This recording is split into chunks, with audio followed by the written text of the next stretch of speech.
Assalamualaikum warahmatullahi wabarakatuh. Waalaikumsalam warahmatullahi wabarakatuh. Salam sejahtera untuk kita semua. Terima kasih banyak kepada PT BNM dan Mbak Nirma yang pantunnya cakep tadi, sama Mas Ari ya. Ini memang sesi kita ini sesi yang tidak mudah disampaikan tapi harus gitu. Karena kita masih berhadapan dengan angka kematian neonatus terutama ya, bayi di dalam 28 hari pertama itu masih tinggi. Kita di ASEAN kita paling tinggi. Kita negara kita luas, itu juga harusnya bukan jadi kendala. Jadi dari angket uji awal beberapa waktu yang lalu memang hasil pencapaiannya masih harus kita perbaiki ya bersama-sama, nggak bisa sendirian ya, bersama-sama. Jadi Mas Ari bagaimana menjelaskan alatnya, saya menjelaskan teorinya, nanti teman-teman berpraktek di tempat masing-masing. Nanti di sana bisa untuk dokter umum, bidan, perawat, atau bisa konsultasi sama dokter SPOG, karena semua dokter SPOG waktu masih residen sudah dapat pembekalan yang cukup untuk bisa menjawab pertanyaan teman-teman semua. Nah, ini adalah gambaran umum ya. Jadi nanti ada beberapa warna di PowerPoint saya. Yang warna merah itu sangat penting. Kemudian yang di bold hitam itu penting. Yang lain ya juga penting. Tetapi harus ada penekanannya juga. Yang penting adalah konsep berpikir. Ini adalah buku yang saya tulis waktu itu bersama Prof. Biran dan Prof. Ali Baziat. Buku ini nggak mudah buatnya ya. Teorinya aja 1 tahun, koreksi bahasa 1 tahun, dan lain-lain. Jadi 2 tahun untuk buku yang tidak terlalu tebal, sekitar 300 halaman. Tapi yang menarik menurut saya di sini, saya menggabungkan dengan CTG, antara CTG dan USG. Jadi nanti topik kedua saya juga sampaikan tentang hal itu. Ini sedikit perkenalan dari saya. Anak saya semua alhamdulillah laki semua. 3 sudah selesai, yang paling kecil masih kuliah di Fasilkom UI. Istri saya tahun lalu telah berpulang, jadi saya niatkan semua kegiatan ini amalannya untuk almarhumah, karena dialah yang paling berjasa untuk saya dan anak-anak sekitar. Jadi saya membuat foundation, tapi fokus saya pada pendidikan 1000 hari pertama kehidupan. Jadi termasuk ibu hamil. Insya Allah ya bulan depan saya mau belajar tentang itu di Finlandia. Jadi saya punya sekolah, nah mulai dari PAUD itu, jadi ibu-ibu hamil itu saya edukasi ya. Jadi program ini untuk 25 tahun ke depan lah baru kita lihat hasilnya. SDM Indonesia yang unggul dan berakhlak mulia. Jadi visi saya seperti itu. Kemudian materi ini memang saya buat dengan niat ibadah, kemudian tidak ada konflik antar saya dengan siapapun. Jadi di sini PT BNM membantu, tapi bantuan ini win-win aja ya, satu kerjasama yang nggak boleh membebani masing-masing seperti itu ya. Jadi dengan keikhlasan masing-masing. Dan bahannya banyak saya ambil dari kolegium, karena saya di kolegium. Jadi kalau nanti ada beberapa slide yang mirip-mirip ya, karena yang buat sama gitu ya, tapi nggak apa-apa, materi ini boleh teman-teman pakai untuk ngajar lagi. Nanti kalau ada yang perlu ya nanti bisa WA saya, nanti saya kirim PPT-nya seperti itu ya. Kemudian PowerPoint ini bukan pengganti buku, bukan. Ini ringkasan dan bentuknya kan past tense ya. Sebenarnya saya buat kemarin, saya tayangkan hari ini. Jadi teman-teman harus baca jurnal-jurnal yang terbaru atau buku teks yang standar seperti itu. Saya mohon ridho dan pertolongan Allah. Semua yang baik datangnya dari Allah, semua yang salah dari saya. Untuk itu saya mohon maaf. Jadi sebagai seorang yang mau percaya dengan agama, semoga ilmu yang ini jadi bekal bagi kita ya untuk nanti kembali ya. Semua ingin masuk surga, tentunya dengan cara yang harus baik dan benar ya.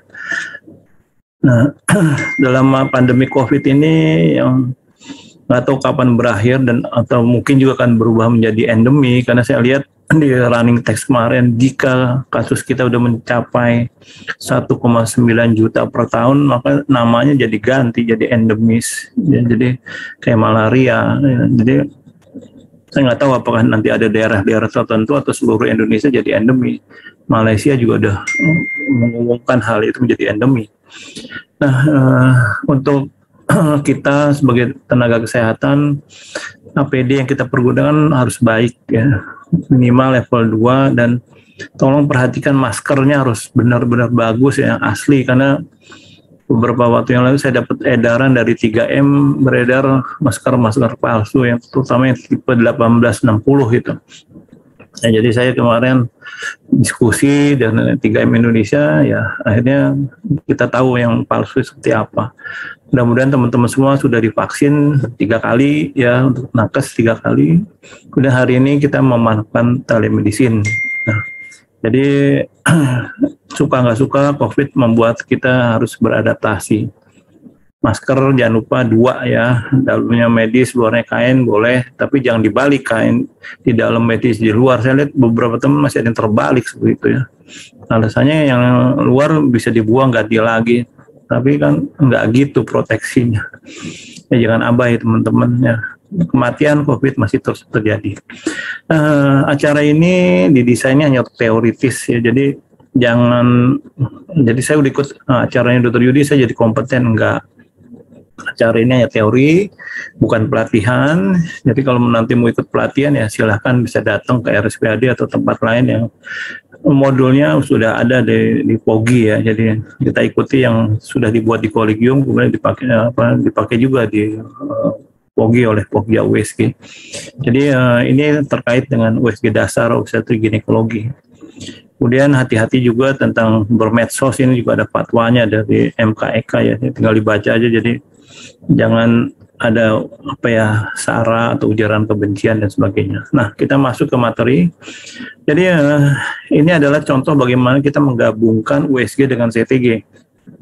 Masalahnya USG ini untuk non dokter belum boleh ya. Kemudian kalau ini ada gambarnya, ada denyut, itu Doppler, dokter umum pun belum boleh. Jadi ini semua harus dikonsulkan dengan kepada SPOG. Nah, SPOG pun ya kalau alatnya nggak bisa ya jadi ya nggak bisa juga dia. Jadi semua harus bagus. Jadi ada standar alat, standar kompetensi, profesionalisme dan lain sebagainya, lain-lain lah, idealisme seperti apa. Nah, pada pola yang sinusoid ini pola udah terminal ya, bayi udah dying, sekarat. Jadi kalau dilahirkan mungkin Apgarnya bisa 013 atau 00 ya. Jadi kalau dia hidup dengan CP segala macamnya. Jadi ada yang baru dari himpunan feto maternal dunia itu bulan Juni merilis paper yang baru ya. Saya juga mau mencoba di RSPAD melihat, karena kategori 2-nya mereka bagi 2 ya. Jadi warna kuning dan warna merah. Yang merah itu udah disfungsi saraf pusat seperti itu ya. Nah, kemudian Sartwell tahun 2018 itu menulis satu artikel yang menurut saya mengagetkan juga ya, karena saya tahu bahwa alat ini sensitivity-nya rendah, tapi dia spesialis bedah saraf gitu. Lihat bahwa dalam 50 tahun bahayanya lebih banyak ya, dibanding manfaatnya, tapi nggak ada alat pengganti gitu ya, jadi belum ada pengganti. Sehingga diperlukan alat bantu yang lain, contohnya USG atau pemeriksaan laboratorium. Jadi USG dan CTG itu seperti suami istri. Jadi dia nggak bisa berdiri sendiri. Kalau habis di USG ya, kalau ada kliennya CTG, habis di CTG ketemu kliennya kita USG. Jadi alat USG dan CTG ini harus berdampingan di suatu tempat ya. Jadi jaraknya dekat, jangan jauh-jauh. Jadi pasien mudah pindah untuk diperiksa seperti itu. Nah ini jurnal 2005 ya, udah lama. Ini di Lancet, ini Q1. Dia bilang angka kematian di dunia itu tinggi sekali ya, 4 juta dan 99% di negara miskin dan negara menengah ya, low income dan middle income. Jadi Indonesia masuk di situ. Kita ini angka kematian kita 15/1000. Bayangkan kalau ini nanti dikonversi dengan profil biofisik Manning, ini adalah nilainya antara 4 sampai 6. Jadi hipoksia bayi-bayi Indonesia. Nah itu kalau bayi hipoksia, wah kita sulit mengharapkan ada SDM yang unggul. Jadi kita harus kerja keras nih ya, kerja keras bahwa angka kematian kita masih tinggi seperti itu. Nih, tahun 2017 ini, 2019 ini ada proyeksi di target kita 2030 ini akan turun jadi 72 dari 100, dari 300 sekian, kemudian bayinya turun. Ini kerja keras yang ya saya nggak tahu bisa berhasil atau enggak, tapi kalau ngeliat situasi hari ini apalagi ada COVID, kemungkinan nggak berhasil ini. Nah, jadi problem edukasi pemantauan kesejahteraan janin di Indonesia ini luar biasa ya. Jadi saya melihatnya ini sebagai suatu tantangan ya, bukan suatu kendala yang nggak bisa kita atasi ya. Jadi yang penting ada standarisasi ini, penting. Alatnya kalau bisa dianalisa dengan komputer, kurikulumnya sudah dibuat oleh POGI, cara mendidiknya ini seni mendidik ya. Yang penting ada teori, ada bimbingan praktek, ada demo, ada uji kompetensi seperti itu. Nah, diagnosa juga ini harus distandarisasi. Kenapa? Diagnosanya kan kategori 1, 2, 3 plus temuan patologinya apa. Dan ada laporan yang sudah standar. Jadi kalau kita tidak memakai laporan standar POGI, nanti ini lewat semua gitu. Jadi saya masih sering dapat pasien kata CTG normal. Kita nggak pernah pakai CTG normal. Kita bilang kategori 1 dengan apa, kategori 2 dengan apa, 3 dengan apa. Bahkan nanti ini kategori 2 kita bagi 2 lagi nanti ini. Nah, jadi ke depan memang kita harus berubah. Jadi modul sudah ada, bagaimana peranan nakes ini yang kita harap lebih bagus lagi ya, karena tanpa pengetahuan yang cukup ya nggak akan bisa. Nah, jadi PJJ ini upaya kecil lah untuk saya bersama teman-teman dari BNM itu berusaha mendiseminasi ini se Indonesia ya. Saya harapkan hasilnya baik ya. Yang penting ya kita harus berpikir positif. Kenapa? Karena untuk bisa membaca CTG ini secara konvensional dengan mata, ini nggak mudah. Ada syarat yang hampir tidak mungkin kalau kita misalnya tidak mau menemukan jeda waktu atau window minimal 2 menit untuk menilai frekuensi dasar, variabilitas. Jadi kalau satu kotak ini 30 detik di gambar ini nggak ada yang bisa kita hitung dengan baik untuk menentukan variabilitas dan frekuensi dasar. Tapi kalau alatnya computerized, dia bisa menganalisanya setiap 4 detik. Yang mudah-mudahan di setiap provinsi atau setiap kabupaten kota ada alat-alat yang computerized seperti ini ya. Nah, bagaimana sih upayanya? Jadi saya coba mereka-reka gitu ya, menganalisa. Jadi kita harus tahu faktor risikonya. Ibu anemi itu yang sering atau banyak di kita 50%-an sekitar itu, ini akan memengaruhi nih. Kemudian bagaimana diagnosa dan tata laksana awal yang akurat. Jadi awal ini untuk saya berharap sama dokter umum, bidan, perawat di daerah-daerah mampu ini. Jadi jangan terlambat. Kalau terlambat udah repot kita. Nah, jadi di institusi pendidikan bidan, perawat, fakultas kedokteran ini harus sudah dimulai tentang pemantauan kesejahteraan janin. Kemudian juga sarana prasarana dilengkapi baik swasta maupun pemerintah. Nah, kita memerlukan SDM Indonesia yang bagus, ya.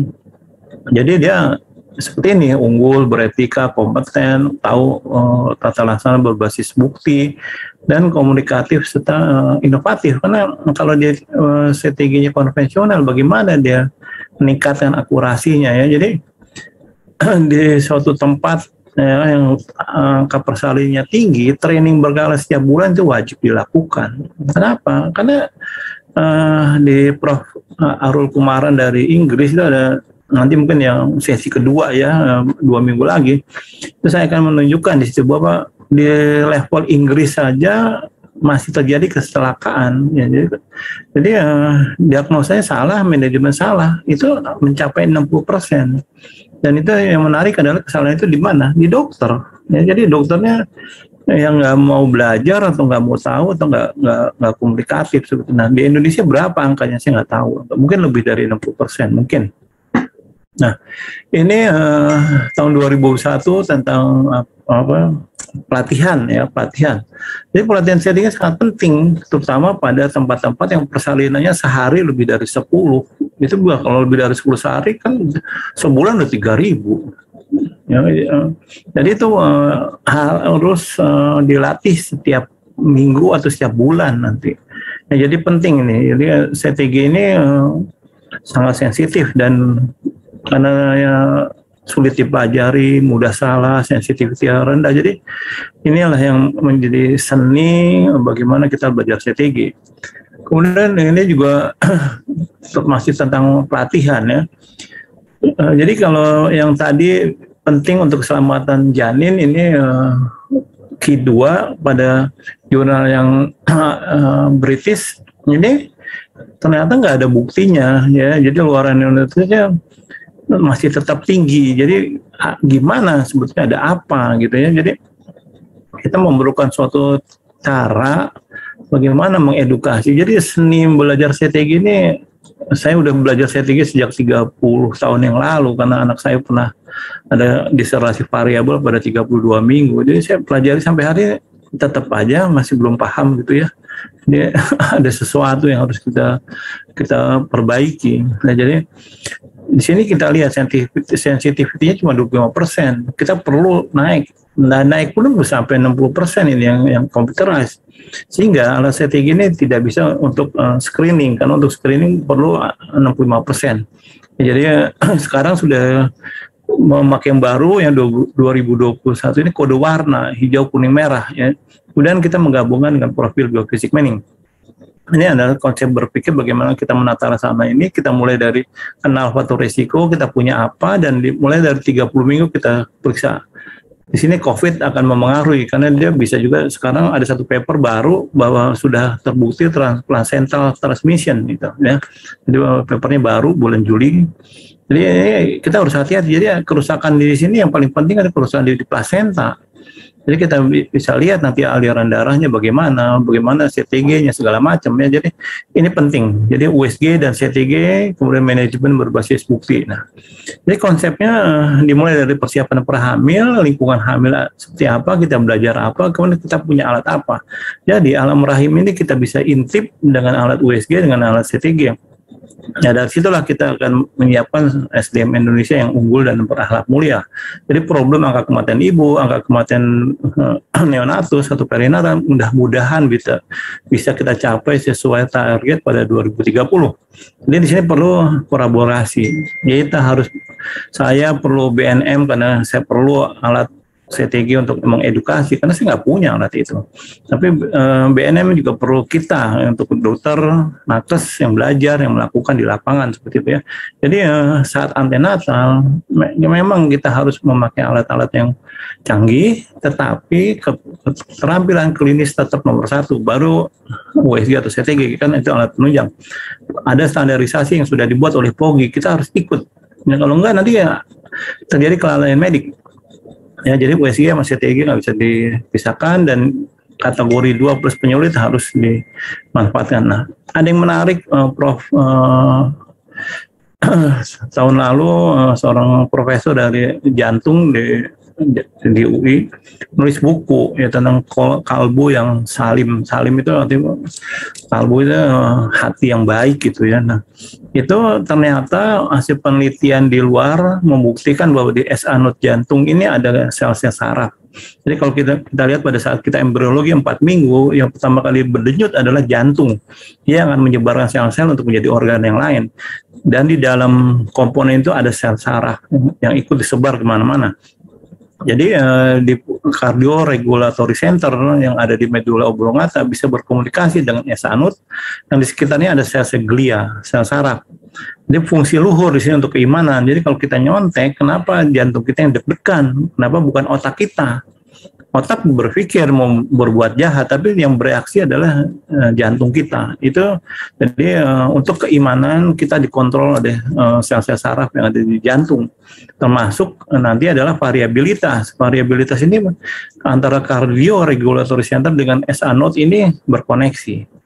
Nah, jadi gangguan di jantung akan menyebabkan gangguan di tempat lain. Jadi jantung yang sehat semuanya sejak fase embriologi seperti itu.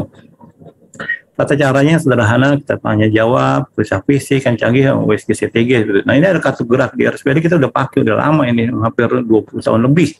Dan ini penting, saya sampai hari ini, kita nggak punya, ini kartu ini dari Inggris, dari pasien saya copy, saya bikin jadi Indonesia. Ya, jadi mudah-mudahan teman-teman juga bisa mempergunakannya, kopi aja bikin sendiri. Jadi jangan pusing. Kalau kita hanya berpikir pusing, sakit kepala, nggak selesai masalah angka kematian kita tetap tinggi ya. Jadi secara urut mulai anamnesa, periksa fisik sampai pemeriksaan CTG ini kita ada waktu-waktunya. Silakan teman-teman menyesuaikan. Nah, ini saya coba ringkas saja. Jadi teman-teman Ini sebagian dari POGI, sebagian dari literatur. Ya. Jadi ini saya coba ringkas. Nah, jadi kemampuan kita menggabungkan bunyi jantung, gerak, dan kontraksi ini adalah komponen utama dalam pemeriksaan CTG untuk pemantauan kesejahteraan janin. Kalau nanti pas kita sudah terapkan yang tadi konsep umum pemantauan kesehatan janin, sekarang ada bagaimana menerapkannya. Sama, kita mulai dari 30 minggu.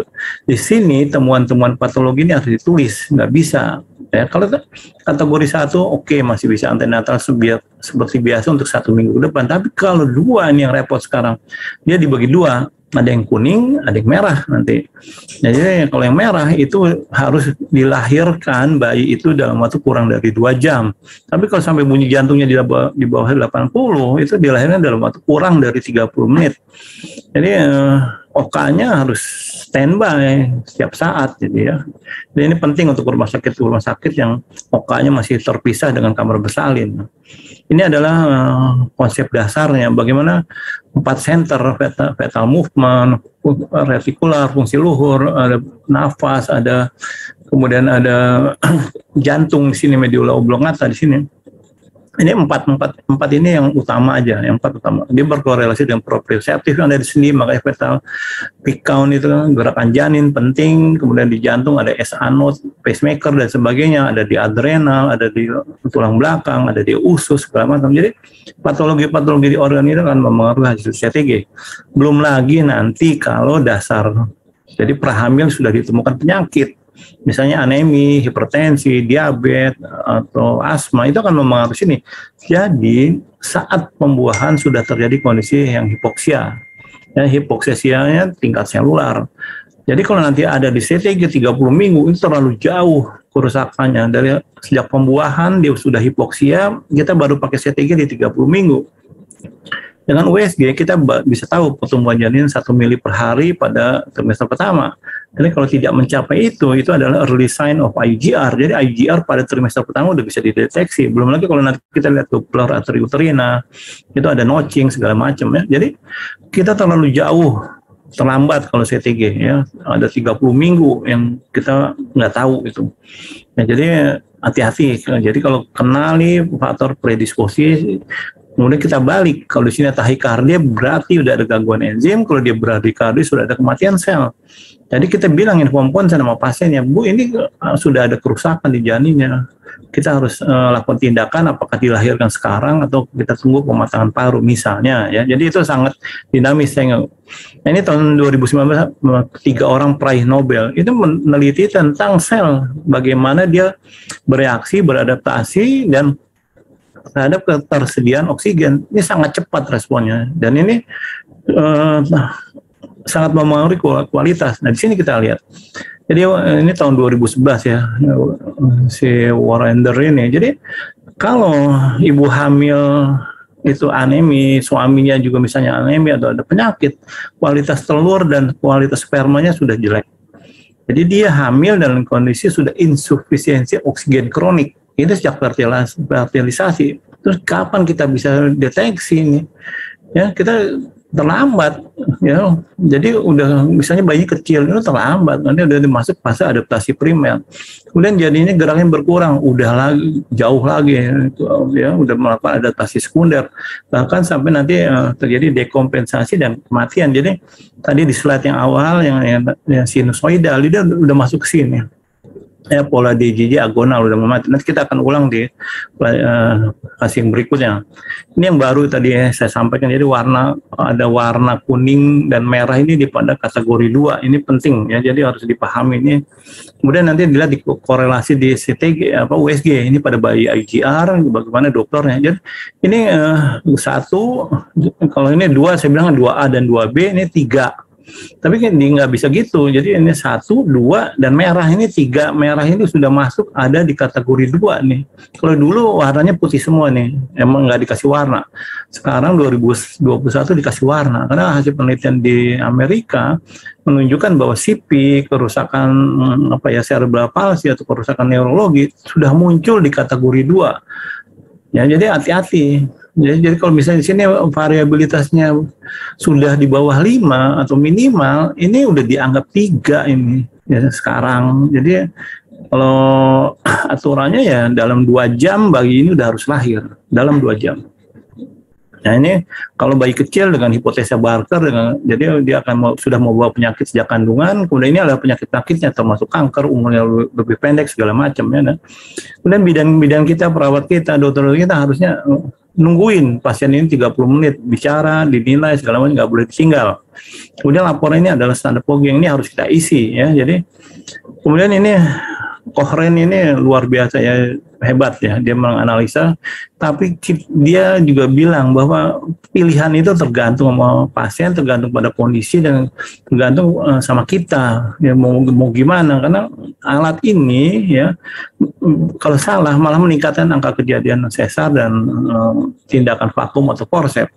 Jadi diperlukan suatu pendidikan yang berbasis penelitian agar pelayanan ini baik ya. Jadi kita harus melakukan transformasi sejak mahasiswa kedokteran atau sejak perawat atau bidan sekolah ya. Kemudian juga ini tentang tele-CTG sudah mulai banyak di dunia, di kita baru mau mulai.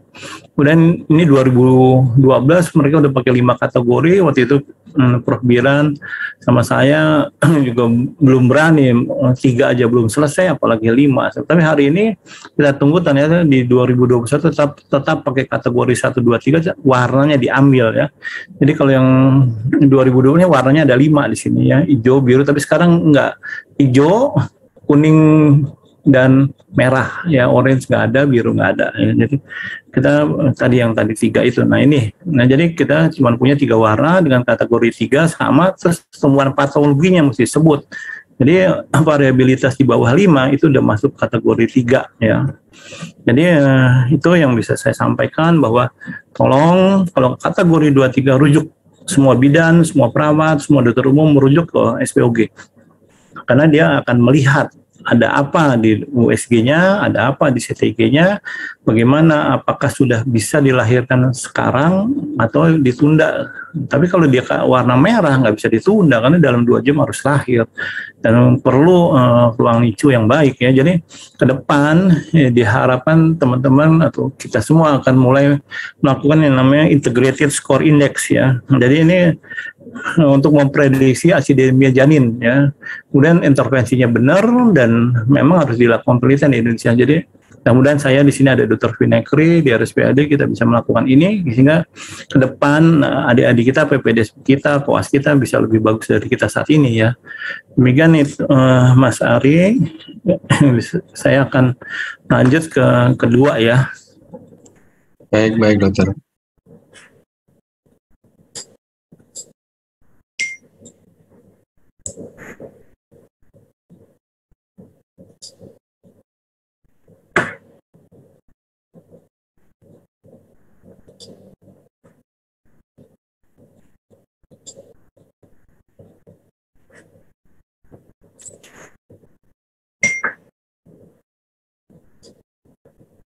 Oke, saya share screen dulu.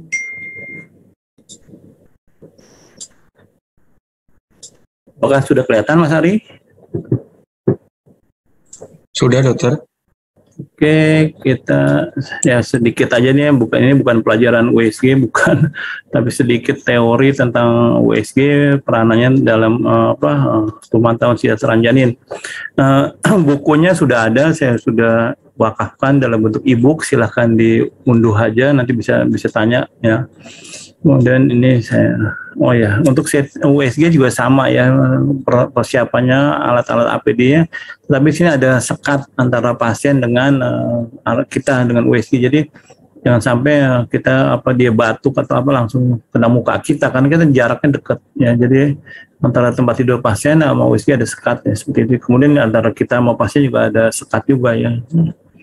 Ini tadi sudah saya sampaikan, sama seperti CTG, ini bukan pelatihan, ini hanya pengenalan aja. Jadi tolong teman-teman yang di sini bidan, perawat itu belum boleh melakukan USG kecuali nanti kalau kurikulumnya sudah memasukkan hal ini. Jadi ini yang tadi saya sampaikan, bahwa CTG yang abnormal harus disertai dengan CTG USG. Kita lihat ada apa di sini, arteri umbilikalisnya sudah terbalik, kita sebut reverse, dan sehingga pada profil biofisik Manning menggabungkan USG satu komponen dan USG 4 komponen dan C3 satu komponen, ini dapat nilainya 2. Ya, semuanya nilai parameter ada yang dinilai ada 5. Jadi tinggal satu aja yang ya, jadi ini udah prognosanya buruk ya, jadi angka kematiannya udah tinggi sekali ya. Jadi sama seperti tadi. Jadi di sini adalah tentang umbilical Doppler ya. Jadi tadi saya sampaikan bahwa kalau variabilitas di bawah 5 itu udah warna merah. Nah sekarang ini ada Cahill dan kawan-kawan meneliti. Jadi di sini komponen C3 yang paling penting adalah short term variation. Yang ini nggak bisa dinilai pada konvensional, mata kita nggak mampu karena dia menilai setiap 3-4 detik. Dan dia mencoba pada Doppler atrio umbilicalis polanya bisa nggak mendapat gambaran short term variation ya. Jadi secara teoritis bisa, tapi dia bilang ini tidak bisa menjadi saling menggantikan, nggak bisa. Ya, jadi belum matching, jadi masih memerlukan penelitian lebih lanjut. Tapi sudah mulai ada upaya bahwa short term variation bisa nggak dinilai pada atrium umbilicalis Dopplernya. Jadi menarik. Jadi, cuman ya alat Doppler kan juga nggak murah ya, jadi juga safety-nya juga keterampilannya. Kemudian CPR ya, cerebral placenta ratio. Juga ini ya, pada pasien-pasien yang ibunya mengeluh gerakannya berkurang. Jadi di profil biofisik Manning ada gerakan kecil, gerakan besar, atau ada gerakan nafas. Dan ini kalau nanti CPR-nya turun menunjukkan brain sparing effect. Jadi turun itu belum bisa dimulai, misalnya minggu lalu masih nilainya misalnya di 1,8, terus jadi 1,4, 1,2, terus jadi di bawah 1. Itu proses penurunan, jadi artinya perburukan dari brain sparing effect. Jadi redistribusi sirkulasi itu udah terjadi perlahan-lahan. Jadi kita masih hati-hati. Pada 34 minggu kok mendekati angka 1, ya hati-hati ada apa. Jadi penurunan gerakan janin berhubungan dengan penurunan CPR, seperti dia. Nah, kembali tadi saya sampaikan bahwa kita harus melatih SDM Indonesia agar mampu menurunkan angka kematian perinatal. Nah, Allah 14 abad yang lalu di Al-Quran sudah tulis tentang Al-Baqarah, tentang penciptaan manusia pada Al-Baqarah 30. Di situ kalau dilihat lagi ayat yang lain, ada di Al-Mu'min itu tentang bagaimana fertilisasi, bagaimana tentang implantasi, bagaimana proses pembentukan menjadi manusia, intrauterus, itu semua bisa menjelaskan apa yang terjadi hari ini. Masalahnya kita nggak paham ini embrio seperti ini apa yang terjadi di sini. Di sini ada yolk sac ya. Jadi kita belajar memahami bahwa proses intrauterin terutama di trimester pertama sangat penting. Ya, terutama komponen di daerah placental bednya itu. Ya, ini kalau teman-teman mau download silahkan aja. Jadi USG dan C3 ini saling melengkapi, ya nggak bisa berdiri sendiri. Kemudian cara materi ini hanya menyampaikan bahwa dokter memerlukan bidan dan perawat. Dalam prakteknya, fungsi bidan dan perawat saat ini adalah mempersiapkan agar proses pemeriksaan USG ini menjadi optimum, ya baik ya. Jadi alatnya terpelihara baik, kemudian formulir yang diperlukan untuk membuat laporan tersedia, kemudian gambar-gambar yang bisa di-print juga bagus karena printernya terawat segala macam ya. Jadi bidan perawat sebagai mitra. Jadi belum bidan sampai perawat membaca atau melakukan USG belum. Nah, jadi penting di sini dipahami bahwa materi ini bukan bahan untuk perawat atau bidan melakukan USG, bukan. Nah, ini standar pemeriksaan USG ya, yang dari POGI. Jadi 3 kali screening trimester 1, 2, 3 ini wajib dilakukan ya. Ya, pada trimester pertama kita mau cari apa, ada kelainan apa, yang penting tadi ada early detection untuk IGR, tidak tumbuh 1 mili per hari ya. Jadi Sampai di sini yang nomor trimester 2 screening anomali. Nah, kalau yang 3 ini adalah pertumbuhan janin dan sama volume air ketuban. Jadi CTG baru bisa berkombinasi dengan USG pada trimester ketiga di 30 minggu di sini ya. Di awal-awal ini CTG nggak bisa.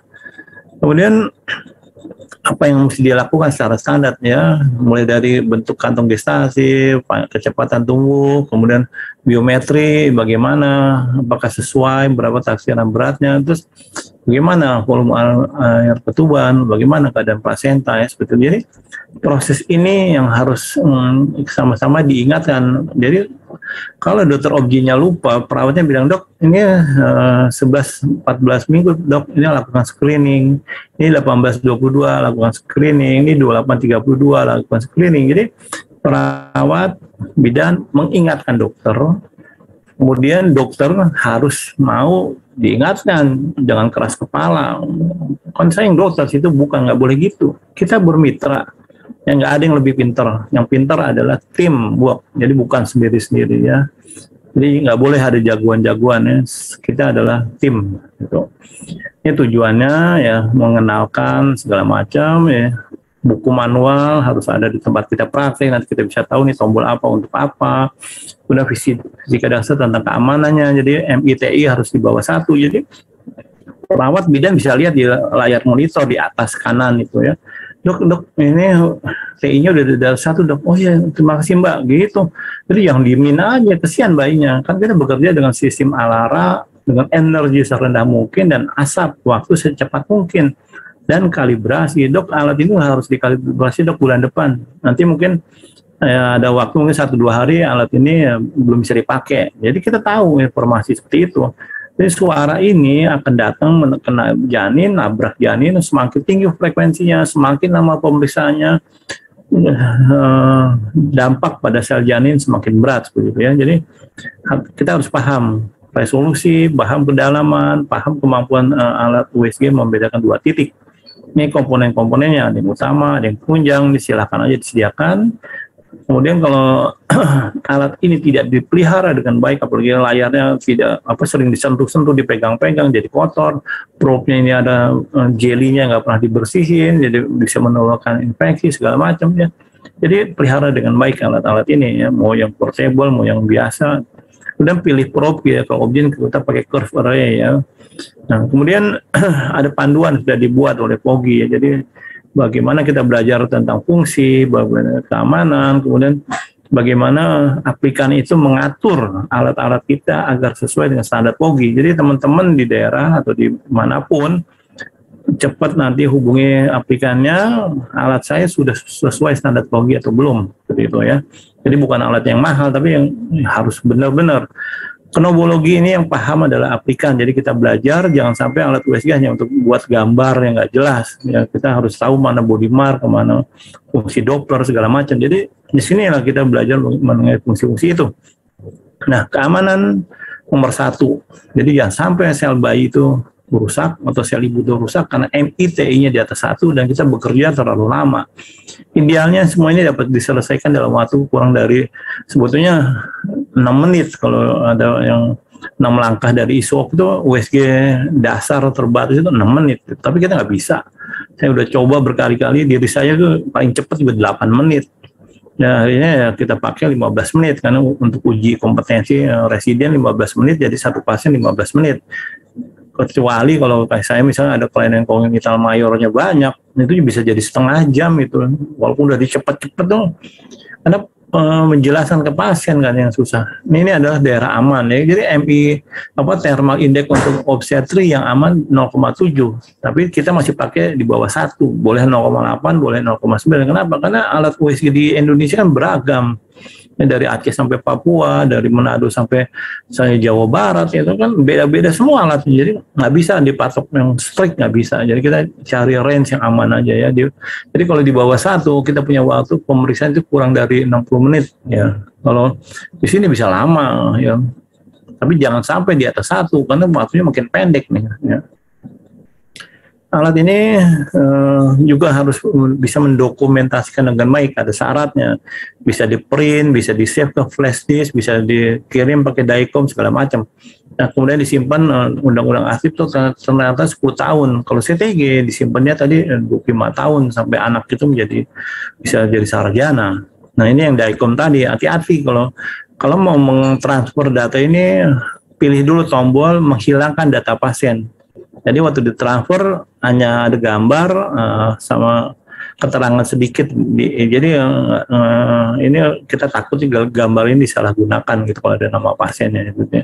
Jadi ini prinsip DICOM dari alat USG bisa disebar kemana-mana. Ya, ini banyak manfaat tapi juga ada sisi negatifnya dengan kebocoran data ya. Kita lihat di TV kemarin ya, beritanya nggak enak.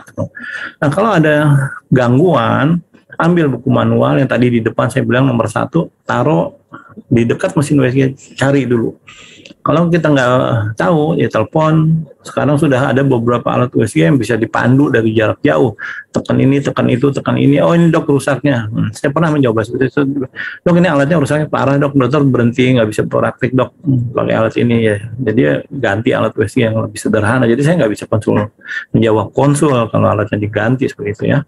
Nah, kemudian buku manual ini harus dipelajari ya, kapan dikalibrasi, kapan ada penggantian alat atau spare part segala macam. Kemudian masalah etik juga penting ya. Jadi benar salah, baik buruk ini semua ada standarnya di POGI. Jadi hanya orang yang sudah mencapai kompetensi USG dasar yang boleh melakukan USG. Kalau belum ya nggak boleh sebetulnya. Etik nomor 1 adalah agama yang baik. Kemudian 4 pilar ini, etika, mediko-legal, profesionalisme, dan kesejahteraan ini menjadi hal yang sangat penting bagi setiap nakes dalam berprofesi. Kenapa? Kalau nggak nanti kita melanggar ini semua ya bisa kena sanksi administrasi, bisa perdata atau dipidana gitu ya. Nah, khusus untuk USG nomor 1 adalah Anda kompeten nggak? Buktinya mana? Buku lognya mana? Portofolionya mana? Sertifikat kompetensinya mana? Itu nomor 1. Kemudian yang kedua, indikasi laporan, standar POGI, dan menjaga kerahasiaan. Ini semua saling terkait, nggak bisa berdiri sendiri. Bahkan Profesor Carrera udah lama banget 2003 ini etik secara khusus untuk prematernal atau untuk obstetri ya. Jadi menjelaskan risiko cacatnya, cara diagnosanya, kemudian kita nggak boleh maksa, keputusan ada di pasien, kita menjelaskan aja. Kemudian tempat kita bekerja juga harus benar. Jadi alatnya bagus, dokternya kompeten, kemudian ruangannya juga bagus. Jadi jangan alat bagus tempat jelek, alat bagus dokternya nggak kompeten. Saya banyak teman-teman beli alat USG yang canggih yang 3 dimensi ya, segala macam, tapi level kompetensinya belum. Ya, contohnya di dokter umum nggak boleh USG 3D karena memang nggak ada kompetensinya, dia hanya boleh melakukan USG obstetri dasar terbatas. Ya, jadi tapi ya ada aja ya. Kemudian rahasia oke. Nah, kemudian pemeriksa harus paham tentang ilmu genetika secara umum. Misalnya yang paling banyak di kita trisomia 13, 18, 21. Jadi kalau pasien di atas 35, kita cari NT-nya. Nah, begitu ketemu ya kita konsulkan ke SPOG seperti atau bisa juga ke ahli genetika untuk penanganan selanjutnya misalnya. Dan nomor 7, kita harus setuju keputusan pasien, bukan dibalik ya. Jadi pasien lah yang memandu kita. Nah, jadi prinsip etika medis juga untuk keperawatan atau bidan juga sama ini. Manfaat lebih banyak, jangan merusak, kemudian otonomi hak ada di pasien, dan kita harus adil. Jadi dibacanya waktu kita mau CTG, mau USG ini manfaatnya banyak nggak? Jadi bukan USG atas permintaan pasien atau atas maunya dokter, tapi semua kembali ke atas indikasi medik. Nah, untuk menjaga mutu gimana ya? Belajar, paling bagus sih ngajar, ya. Belajar dengan cara mengajar, bikin buku, masukin jurnal segala macam. Jadi ini adalah perilaku-perilaku yang dianggap bagus atau profesional. Yang paling susah adalah yang saya kasih warna merah. Jadi kita cenderung kepentingan kita dulu baru kepentingan pasien. Padahal kita dibalik sebetulnya. Dokter itu harus mementingkan pasien dibanding dirinya. Nah ini yang sebagai manusia kadang-kadang juga berat ya. Kita baru pulang jam 1 pagi, baru juga mau tidur, telepon bunyi lagi, dok pembukaan hampir lengkap, bangun lagi, pergi lagi, istri kita kemana lagi pak? Ada pembukaan hampir lengkap, ya udah hati-hati pak gitu. Tapi ada juga mungkin ya, jadi ya gimana gitu ya nggak tahu lah. Nah jadi kita sebagai profesional di kiri kita harus belajar, di kanan kita harus melayani. Nah, sebagai profesional minimal 5 ini harus ada di dalam diri kita, minimal kompeten, mampu telusur semua yang kita lakukan sesuai standar profesi, kemudian kita belajar terus untuk kepentingan pasien, kita mau mementingkan kepentingan pasien, kesejawatan, kita bantu teman-teman kita untuk sama-sama menjadi pinter, bahkan niat saya sih murid-murid saya harus lebih pintar dari saya belajar USG misalnya 2,5 tahun, ya teman-teman ya mungkin bisa lebih cepat seperti itu ya, kemudian tetap semua kita lakukan secara etis ya. Jadi USG sangat penting, ada standar POGI, CTG juga penting, ada standar POGI, dua-duanya ini saling melengkapi, dan salah satu bentuk dari perkawinan USG dan CTG adalah profil biofisik Manning. Itu angkanya nilainya berapa, dan itu harus menjadi rutin disampaikan pada saat kita melaporkan. Jadi USG tambah CTG adalah suatu cara untuk melakukan pemantauan kesejahteraan janin yang kita sebut profil biofisik Manning. Di jurnal-jurnal terbaru 2020, profil biofisik Manning banyak yang meneliti lagi, tapi dia bilang memang belum sampai 100% gitu ya. Jadi tetap kembali lagi perlu alat yang lain, perlu keterampilan klinis. Jadi klinis nomor 1. Jadi kalau bayi kecil, IUGR, air tuban habis atau oligo, profil biofisik Manningnya masih 10, nggak mungkin. Karena kalau oligohidramnion udah dikurangi 2 seperti itu ya, jadi minimal 8, tapi 8 masih normal. Terus ada bayi kecil IUGR kurangin 2 lagi, jadi udah 6, itu adalah hipoksia seperti itu ya. Jadi jadi teman-teman mesti lebih cermat. Nah, sebelum kita melanjutkan mungkin kita bisa diskusi dulu, karena nanti materi yang berikut ini tentang dasar-dasar. Saya berharap di 2 materi ini ada gambaran kira-kira apa yang nanti bisa kita diskusikan setelah materi ketiga. Mungkin gitu Mas Ari. Baik dokter. Saya lihat ini sudah mulai ada. Saya langsung buka ke pertanyaan saja ya dok. Ya silahkan aja. Ya baik. Santai aja lah, santai aja. Siap dokter. Ini ada pertanyaan dari Assalamualaikum dokter, mohon izin bertanya. Indikasi dilakukan CTG apa hanya jika ditemukan kelainan pada USG saja, atau ada tanda gejala tertentu pada ibu sehingga kita perlu melakukan CTG? Oke, jadi tadi kan kita yang paling pertama kita harus cari adalah faktor resiko ya. Jadi USG dalam kondisi normal screening trimester 1, 2, 3. CTG indikasinya adalah resiko terjadinya insufisiensi utero placenta. Jadi janin kekurangan oksigen. Contoh waktu trimester pertama kok bayinya kecil ya, tidak 1 mili per hari. Kemudian waktu 20 minggu USG-nya bayinya mestinya kira-kira 450, 500, dia cuma dapat 300. Kita udah confirm di situ bayi IGR. Dan kita merencanakan di CTG itu di 30 minggu berdasarkan haid terakhir. Itu udah contoh indikasi. Tapi bisa juga dia nggak pernah USG, nggak pernah CTG, datang udah misalnya 34 minggu. Apakah indikasi? Iya. Pasien baru, belum pernah di USG, ya indikasi USG. Jadi indikasinya pasien baru. Kemudian dia udah di atas 30 minggu, ya kita lakukan CTG. Karena kita mau tahu juga bagaimana, apalagi kalau nanti CTG-nya, USG-nya patologi, misalnya bayi kecil, air ketuban sedikit, CTG jadi wajib. Tapi kalau USG-nya normal, kita juga tetap akan melakukan CTG. Kenapa? Kita nggak tahu apakah bayi ini dalam kondisi hipoksia atau tidak. Ya, jadi kalaupun nanti kategori 1, kemudian dia tidak ada patologi yang lain, kita alhamdulillah. Tapi kalau misalnya dia kategori 2, kita juga alhamdulillah. Kenapa? Kita tahu saat ini kondisi bayinya, kita harus bertindak. Misalnya pematangan paru, ataupun melakukan tindakan, apakah dilakukan persalinan atau tidak, seperti itu ya. Jadi indikasinya tetap indikasi medis, jadi nggak ada indikasi dokter pengen. Ya, indikasinya dalam kondisi normal, standar POGI USG 3 kali. Kemudian yang lain adalah kalau ditemukan patologi. Kalau CTG indikasinya adalah suatu hamil yang risiko tinggi terutama untuk kematian dan morbiditas perinatal. Terima kasih. Terima kasih dokter atas jawabannya. Berikutnya ini ada pertanyaan, usia terbaik melakukan veto maternal dimulai sejak kapan? Manfaat utama veto maternal sendiri apa ya, Dok?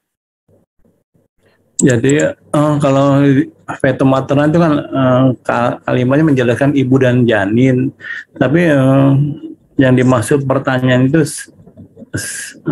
secara eksplisitnya apa ya? Jadi karena ini kan veto maternal luas banget gitu. Kalau mau indikasi adalah hamil risiko tinggi gitu.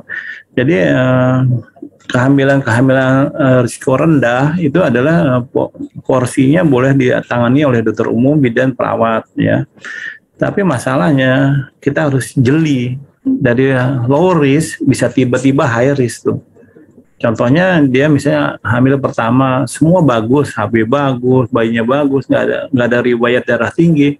Tapi begitu 32 minggu tiba-tiba tensinya naik, masuk ke jadi preeklamsi. Nah itu menjadi indikasi untuk dirujuk ke teman-teman yang veto maternal ya. Jadi untuk menangani lebih lanjut. Tetapi kalau bisa di daerah nggak ada yang konsultan veto maternal, itu ditangani oleh teman-teman obgyn. Jadi bidan, perawat, dokter umum merujuk ke obgyn.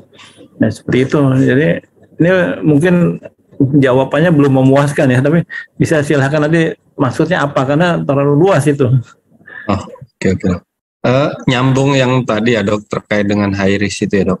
Tapi sebenarnya untuk kasus-kasus high risk sendiri kita bisa prediksi kan ya, Dok? Misalnya ini kehamilan masih muda, nanti ini ada potensi yang nggak baik nih misalnya. Meskipun mungkin di bulan-bulan pertama ini kelihatannya normal nih kehamilan dari sisi hemodinamiknya, misalnya tensi ibunya normal, terus hasil labnya. Ya. Jadi kalau teman-teman, kan kita udah punya buku KIA baru ya, yang tahun 2020. Di situ ada tuh, saya tuh halaman berapa saya lupa, tapi ada yang dimaksud dengan hamil risiko tinggi apa. Nah khusus kalau untuk CTG adalah risiko tinggi untuk janin kekurangan oksigen, jadi hipoksia intrauterin atau insufisiensi uteroplasental. Itu bisa dilihat contohnya ibunya dengan penyakit jantung bawaan, ya misalnya bocor gitu, PSD. Itu dari kondisi itu aja kita udah tahu bahwa ibu ini kekurangan oksigen. Nah, jadi ibunya kurang oksigen, ya janinnya ikut kurang dong. Itu kalau seperti itu dari awal kita udah pindah di pasiennya ke teman-teman misalnya konsultan veto maternal, kita pindahkan.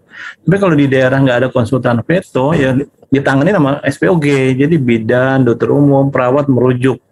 Sekarang nggak ada dokter spesialis di daerah saya, ya pindah ya ke dokter umum. Nah dia yang akan belajar gitu untuk menangani kasus ini, walaupun dengan segala keterbatasan ya. Bagaimana kalau nggak ada dokter juga? Ya udah bidan. Ya, semoga kejadian ini nggak terjadi, karena nanti akhir bulannya ada itu Quo-Vadis tentang distribusi dokter spesialis obgyn, kita bahas ulang.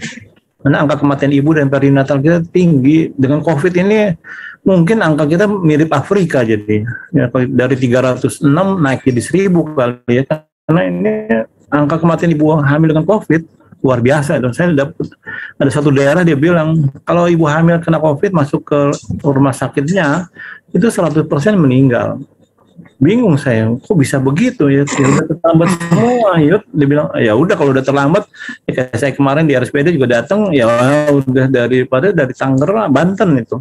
Perjalanannya kan ya mestinya kan cepat ya mestinya, tapi karena penyakitnya berat sampai RSPD udah nggak ada gitu. Jadi high risk pregnancy itu harus kita deteksi sebelum hamil, kemudian dikoreksi sebelum hamil. Contoh anemi, HB-nya 8 itu udah high risk itu. Misalnya ibunya thalassemia, ibunya asma, ibunya diabetes, ibunya obesitas segala macam lah. Suaminya perokok atau pernah riwayat abortus lebih dari sekali.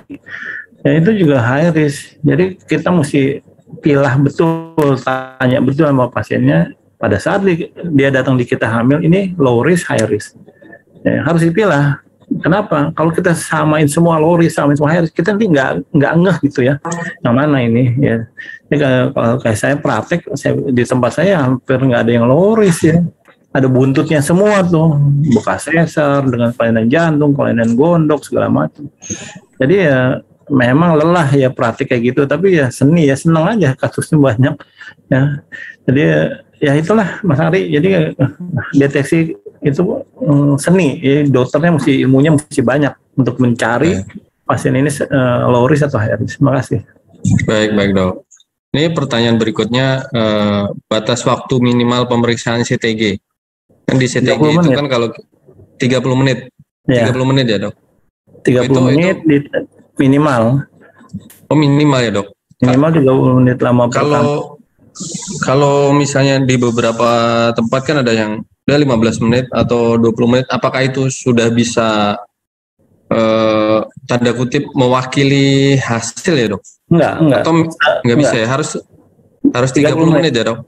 Standar POGI 30 menit. Jadi kalau namanya standar kita udah kaji. 29 menit aja kurang gitu. Tapi ya kita nggak boleh permisif. Ini kan apa ya, kita memantau janin dengan tata cara yang benar aja. Sensitivity-nya kan tadi 25%. Kemudian specificity-nya masih juga rendah, positifnya 50%. Jadi benar aja masih kita takut membacanya, apalagi nggak benar. Ya, baik. Jadi jangan, kita nggak mau 30 menit minimal, 40 menit ya boleh. Jadi kalau misalnya nanti pemeriksaannya cuma 20 menit, nanti masih ternyata ada potensi yang 10 menit ada resiko yang mungkin baru ketahuan gitu ya dok? Ya, jadi nggak boleh. Jadi kalau nanti ada yang cuma 10 menit, nanti laporan CTG-nya kan ada tulisannya tuh. Lama rekaman. Jadi kalau nanti di bawah 20 menit kesimpulannya nggak bisa dibaca semua udah. Ya pasiennya udah bayar, kemudian capek juga direkam 20 menit, hasilnya nggak bisa dibaca. Baik. Jangan dia tetap minimal 30 menit. Baik. Ini ada yang minta dijelaskan lagi dokter tentang CTG kategori 1, 2, dan 3. Nanti habis ini topik baik. Topik terakhir nanti. Bagaimana caranya membaca baseline CTG dengan sinusoidal? Ya nanti deh yang berikut sama yang nanti yang lanjut itu aplikasi klinik. Baik dok. Karena sinusoidal itu udah abnormal itu nanti. Abnormal ya dok, baik. Ini pertanyaan lainnya, ini apa? Resusitasi, seberapa efektif resusitasi pada janin dengan pemberian O2? Ya tergantung ya. Jadi kausanya apa dulu ya. Kalau penyebab ya misalnya dia deserasi variabel berat, lambat yang berat atau prolonged desertion, tapi ibunya dasarnya ada thalassemia beta, HB-nya cuma 6, itu resusitasi itu jadi pilihan yang harus dipilih daripada enggak. Ya, jadi kalau kita lakukan dengan cara yang benar, misalnya dikasih 10 liter per menit dengan sungkup, tapi kan eritrositnya nggak bisa ngambil, darah merahnya nggak bisa ngambil. Tapi kalau kita tidak melakukan itu, ini baik ya makin parah. Jadi yang namanya resusitasi intrauterin itu adalah periode sementara sebelum kita melakukan tindakan. Jadi bukan diresusitasi misalnya bisa nanti 2 jam, 3 jam, 6 jam, enggak. Kan kita tadi kan saya sudah sampaikan ada yang klasifikasi yang baru tadi. Kategori 2 yang kuning dengan kategori 3 yang merah, itu kalau udah kategori 2 merah, itu semua yang namanya merah kalau dalam persalinan itu harus lahir dalam waktu kurang dari 2 jam. Tapi kalau angka bunyi jangka harus lahir dalam kurang 30 menit. Bagaimana dalam kehamilan? Nah, kehamilan juga bisa muncul, misalnya hamil dengan kontraksi, bayi kecil. Ya, itu bisa muncul. Nah, ini yang paling bahaya sebetulnya saat persalinan. Jadi penelitian yang sekarang lebih banyak persalinan ya. Tapi nanti akan bergeser pada saat hamil. Tapi konsepnya udah ketemu nih konsep yang baru ini. Ada kuning, ada hijau, ada kuning, ada merah. Itu nanti bisa diterapkan pada kehamilan. Nanti dari kehamilan kita akan teliti lagi seberapa sih sensitivitinya, apakah sama kalau kuning kategori 2 pada kehamilan harus lahir dalam 2 jam. Kita belum tahu jawabannya. Tapi kita kembali ke manajemen kasus sesuai masing-masing rumah sakit. Sementara itu. Baik, Dokter. Terima kasih. Ini ada pertanyaan terkait dengan sambungan sama resusitasi mungkin ya, Dok. Jadi kalau berpengaruh atau tidak ya? Berpengaruh. Berpengaruh. Jadi kalau kita sayangnya kan kita contohnya pada pasien COVID sebetulnya, kalau kita pasang saturasi di tangan ini, begitu dikasih oksigen pakai mask gitu ya, yang positif, tekanan positif itu, saturasinya naik. Tapi nanti kembali lagi tergantung kondisi paru-parunya kan. Kalau janin susahnya kan lewat ibu.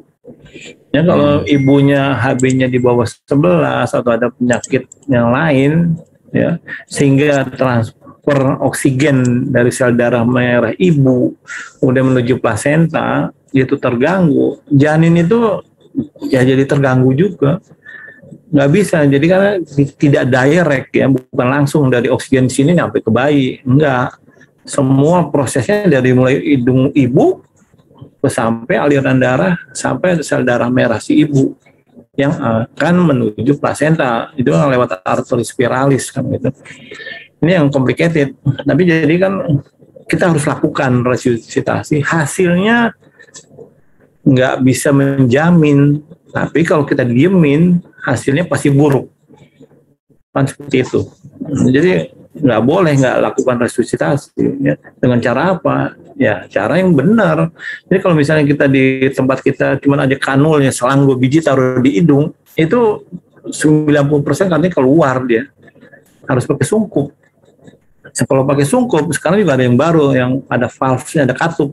Ada 2. Waktu dia tarik napas, waktu dia buang napas beda. Kalau yang sungkup yang lama, narik napas sama buang napas putar-putaran aja di sungkupnya tuh. Jadi itu juga mengganggu. Ya, jadi pasti juga gelegepan. Dok, aduh, saya nggak enak dok ini. Kayak orang mau tenggelam gitu kan. Karena dia harusnya ngatur pelan-pelan gitu kan. Mesti napasnya tenang. Tapi kan kalau misalnya, dok bayi saya bunyi jantung itu gawat tuh dok, cuma 60. Bisa, aduh saya nyesek. Nah, itu panik semua kan. Gitu. Jadi teman-teman semua sekarang harus punya sungkup. Idealnya punya katup 2. Beli itu. Tapi dok saya nggak punya di puskesmas di gunung sana. Ya, gimana? Ya, jadi tadi kan persiapan alat itu tanggung jawab pemerintah daerah, atau pemerintah pusat atau rumah sakit swasta mesti beli itu, mesti menjaga. Jadi jangan sampai kita dokter ini dihadapkan pada situasi nggak ada apa-apa harus berbuat banyak, ya nggak mungkin lah. Ya. Baik dokter. Terima kasih. Ini pertanyaan yang lain. Satu lagi ya kita nanti. Baik dokter. Seringkali ditemukan pada partus yang memakai ILA atau epidural. Ya. Hasil pantauan CTG menggambarkan deselerasi dok. Bagaimana itu? Apakah sudah terjadi kematian sel? Ya. Jadi gini, kan teknik epidural atau ILA atau anestesi regional itu tidak 100% aman ya. Jadi kalau misalnya jarumnya itu menembus, kan ada rongga epidural itu menembus lebih dalam, nanti terjadi hipotensi. Atau kedua, gagal nusuk lebih dari sekali. Ternyata nggak bisa nih, dokter anestesinya cabut, masukin lagi. Nah itu di medula spinalis ada tempat ada cairan otak, liquor cerebrospinalis kan ada kayak tabung lah. Itu kalau udah sobek sekali dia bocor kan. Tambah lagi suntikan yang kedua makin banyak bocornya, tambah lagi yang ketiga makin banyak lagi.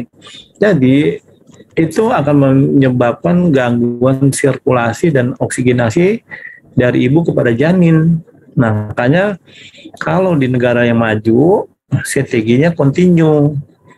Ya, jadi waktu dia epidural memang beberapa gambarnya terjadi di serasi tuh. Pada saat dokternya nusuk tuh di punggungnya. Memang seperti itu, tapi nanti dia pulih lagi. Ya, kalau saya secara pribadi udah lama meninggalkan ILA, dulu pernah saya pakai. Saya repot kalau dikasih ILA. Jadi pasien nggak ngerasa ini udah his gitu ya. Jadi saya ya bilang sama pasiennya, ya selama masih ditolerir nyerinya, kan saya bilang kalau di Islam his itu adalah penghapus dosa. Setiap mules dosamu berguguran. Bersyukurlah, alhamdulillah kamu bisa lahir normal. Tapi kalau dihilangin semua gimana sih? Karena itu bagian dari training untuk seorang ibu hamil melahirkan, ada efek bonding ya. Tapi CTG menemukan betul, jadi pemberian epidural atau anestesi regional menyebabkan penurunan sirkulasi atau gangguan pada oksigenasi, dan bentuknya adalah deserasi pada CTG-nya. Betul. Makanya hati-hati kalau mau jangan sampai kita pasang anestesi regional atau spinal atau ILA itu tanpa ada alat CTG di sampingnya. Kecuali kalau sesar ya, kalau sesar kan lain, itu kita cepat habis pasang langsung operasi ya. Tapi kalau di pasien di kamar bersalin mau pakai ILA dan lain-lain, CTG segera. Terima kasih. Baik dokter, terima kasih. Kita lanjutkan dulu ya terapi yang berikut ini lumayan susah soalnya. Baik dokter, baik.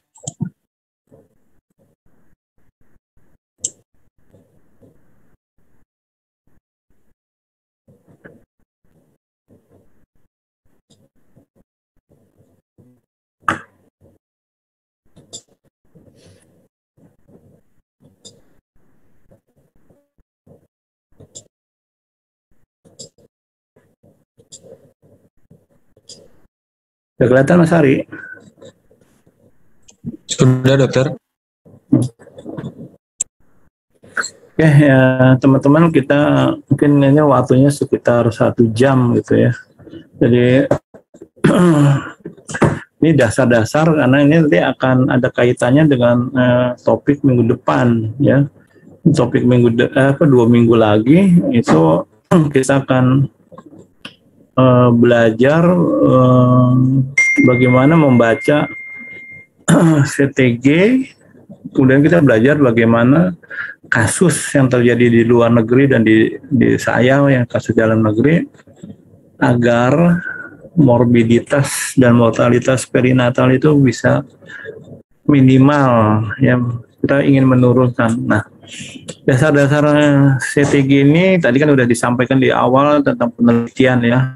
Jadi tentang training ada 2 paper 2021, semua bilang perlu di training. Kemudian dikaitkan dengan keselamatan janin.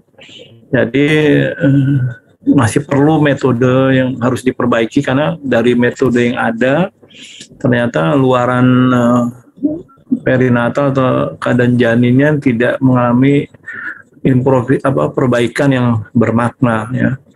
Jadi saya dan teman-teman di kolegium menerapkan ini 2013 kita standarisasi ya. Pada awalnya banyak yang menentang karena buat apa distandarisasi. Kemudian juga diagnosanya kenapa jadi kategori. Kami udah biasa pakai reassuring, non reassuring atau meragukan segala macam lah. Tapi waktu itu almarhum Prof. Biran bilang kalau kita tidak distandarisasi, bagaimana kita mengevaluasi? Ya, jadi akhirnya ya keputusan tetap dijalankan sampai hari ini. Tetapi pencapaian standarisasi ini belum memuaskan. Ya, tahun lalu saya mulai PJJ ini sampai akhir 3 bulan yang lalu, bulan Juni atau Juli kan 2 bulan. Itu evaluasi uji awal uji akhirnya belum menggembirakan. Bahkan ada satu pertanyaan, berapa sih frekuensi dasar bunyi jantung janin Indonesia? Itu 80% salah. Masih memakai cara yang lama, yang dulu saya waktu PPDS adalah 120, 160. Dan ini menarik, di buku KIA 2020 masih pakai itu. Padahal itu salah, kita udah nggak pakai. Jadi POGI pakai 110 sampai 160 dan teratur. Jadi tolong yang menangani pasien pakai buku KIA 2020, coret aja tuh angkanya ganti jadi 110. Karena akan jadi masalah kalau angka itu nanti 115. Menurut POGI 115 normal. Tapi menurut buku KIA menjadi bradikardi, jadi disesar. Nah itu jadi angka sesar kita mau turunkan malah dinaikin oleh angka yang salah yang ada di buku. Saya udah bilang ke ketua POGI, saya udah bilang sama teman-teman di Kemenkes, tolong diganti itu, ya. Tapi ya nggak tahu, saya masih lihat angka itu belum diganti sebetulnya, karena udah terlanjur dicetak. Jadi kita coret aja lah, kita bantu aja pemerintahnya, jadi nggak usah saling menyalahkan ya. Nah. Konsep berpikirnya nanti kita lihat bagaimana sih tentang dasar-dasar CTG ini ya, karena nggak mudah juga, tapi juga nggak bisa kita abaikan. Jadi kita harus belajar bagaimana menurunkan. Nah, jadi sensitivity yang rendah ini bukan kendala yang nggak bisa kita atasi, kita harus bisa mengatasinya. Nah ini menarik ini. Jadi National Institute of Health itu 60% analisa itu disimpulkan salah oleh dokter. Aneh kan? Jadi disimpulkan salah 60% oleh dokter, sehingga manajemen berikutnya salah. Kemudian Doppler dan Laennec sama bagusnya dengan CTG konvensional. Ini WHO. Sehingga ya kalau mau dibilang nggak usah beli CTG, cukup pakai Doppler dan Laennec aja. Tetapi di Indonesia banyak CTG yang konvensional, ada dari Aceh sampai Papua mungkin ya. Dan kita harus bijak juga, alat yang ada dioptimalkan aja.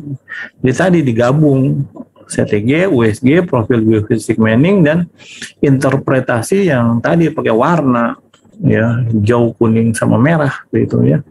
Jadi penting standarisasi ini, nggak bisa ditawar. Jadi teman-teman yang insya Allah bisa ikut 2 sesi ya, sesi hari ini sama 2 minggu lagi, mudah-mudahan mau mempergunakan yang standar POGI.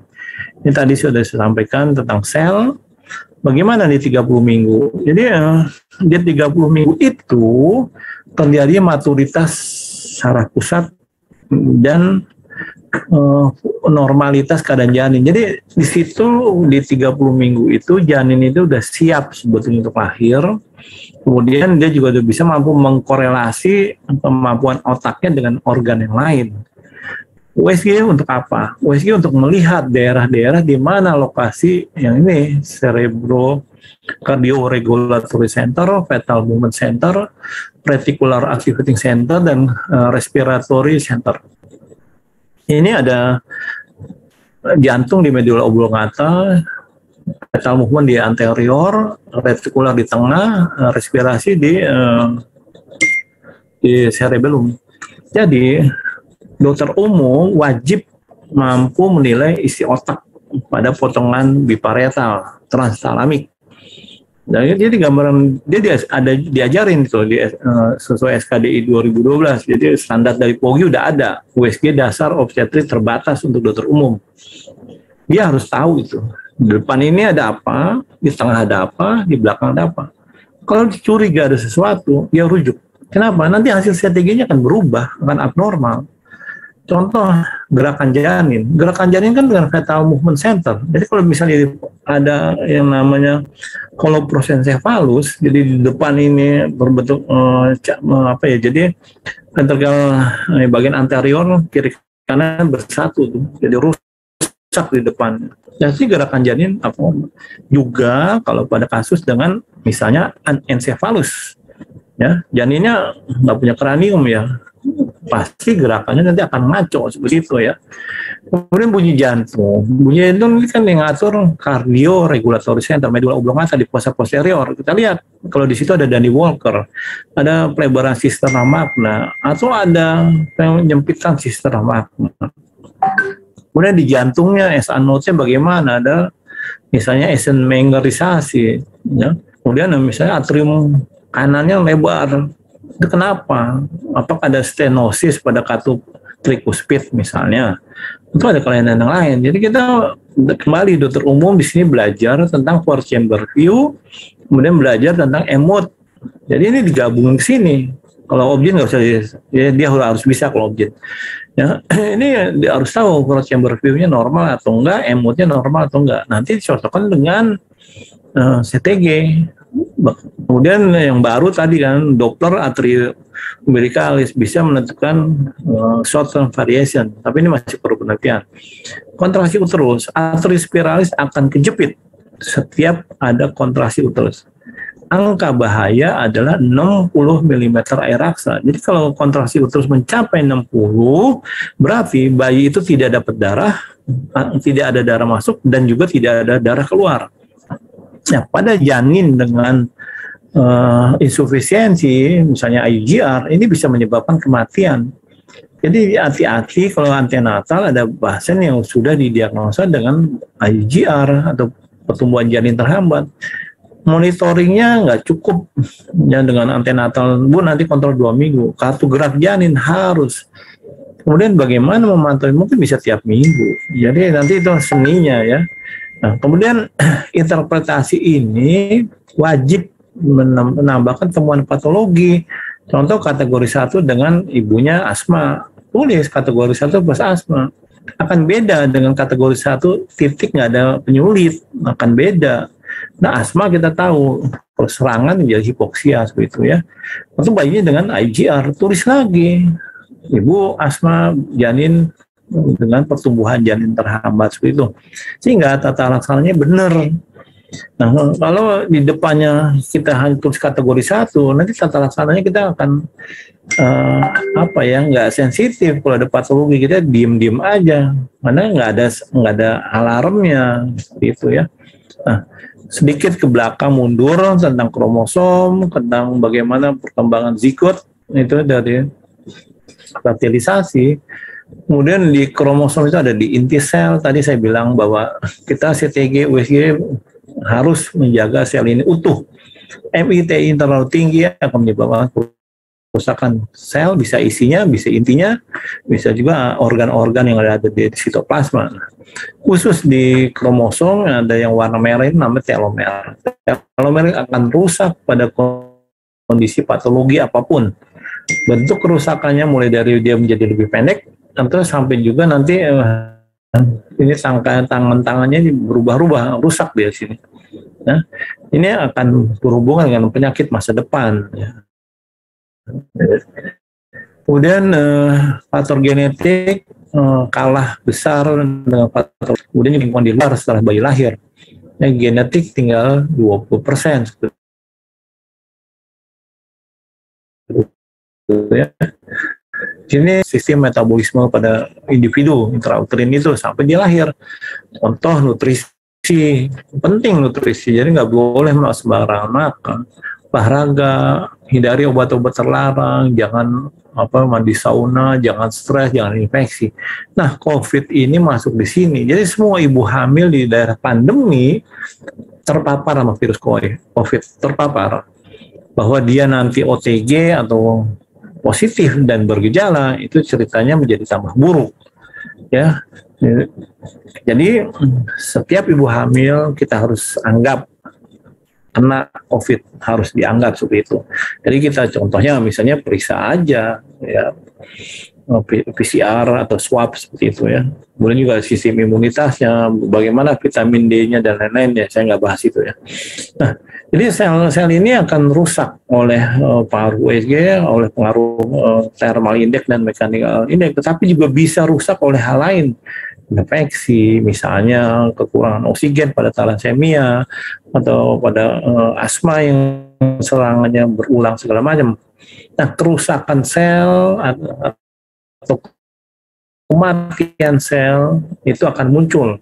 Kalau kerusakan itu terjadinya banyak, bisa timbul anomali. Kalau kematian selnya sebagian, nanti akan terjadi bradikardi. Tapi kalau dia banyak yang mati, ya mati, bayinya mati seperti itu. Jadi kategori 1, 2, 3 ini plus apa nanti yang disebut seperti itu. Ini tadi saya sudah sampaikan. Jadi kalau pada saat pembuahan HB ibu di bawah 11 sudah hipoksia, dia akan menuju 9 bulan, berarti 9 bulan insufisiensi oksigen kronik di sini. Ya, bukan nutrien, tapi bisa juga diperparah ya dengan nutrisinya. Jadi bagaimana kita memutuskan nanti, misalnya pada pasien thalassemia tidak lagi dilahirkan di 38 minggu, tidak. Di 30 minggu kita lihat apa yang ada di situ, di 30 minggu. Jadi kalau kita bagian perinatologinya bagus, maksudnya sanggup merawat bayi-bayi misalnya 1000 gram atau lebih, kita bisa tenang, kita bisa bilang sama ibunya, Bu, nanti dilahirkan dengan probability hidupnya 80%. Itu misalnya ya, saya nggak tahu tergantung daerah kalian masing-masing. Tapi jangan lagi berprinsip kayak dulu yang bagus aterem 38 minggu. Enggak, itu adalah kalau normal. Ini bayi normal letak lintang saya tidak secure di 38, tidak. Saya secure di 39 karena hasil penelitiannya optimum di 39. Apa? Height itu bisa salah 2 minggu, USG bisa salah 1 minggu. Jadi kalau saya secure di 38, mungkin 37. Kecuali saya punya bayi tabung, salahnya 1 hari, atau saya punya data CRL, salahnya 3-5 hari, seperti itu ya. Nah, setelah ini dilewati, kita nggak ngeh, dia masuk ke adaptasi primer. Jadi ini kapan bisa dideteksi? Pada hamil 8 minggu udah tahu di sini. Kalau dia datang pada pertama kali pada 6 minggu. Pada 5 minggu 5 hari, CRL itu bisa diukur panjangnya 2-35 mili. DJJ 90% ada di situ. Jadi kita udah tahu tuh. Jadi misalnya di 6 minggu ada ukuran, kita boleh ulang 1 minggu kalau DJJ belum kelihatan, atau diulang 2 minggu kalau DJJ normal. Jadi kita bisa mendiagnosa gangguan pertumbuhan pada hamil 8 minggu, bisa.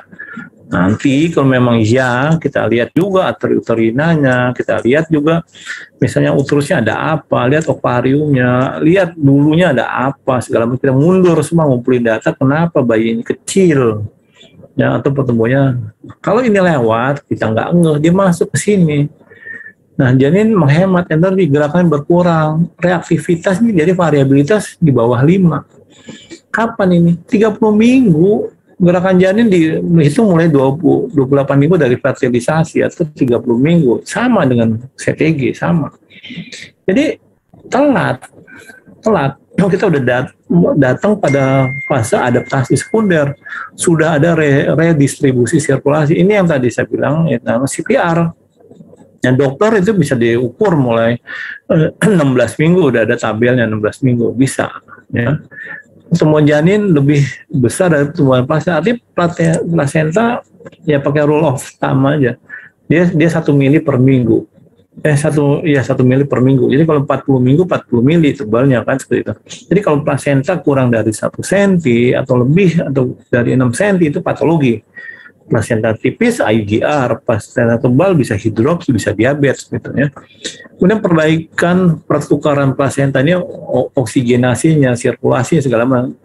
Alat USG yang terbaru yang bisa merekonstruksi pembuluh darah di dalam plasenta ini bisa lihat polanya. Jadi kalau kayak akar banyak cabang-cabangnya itu bagus.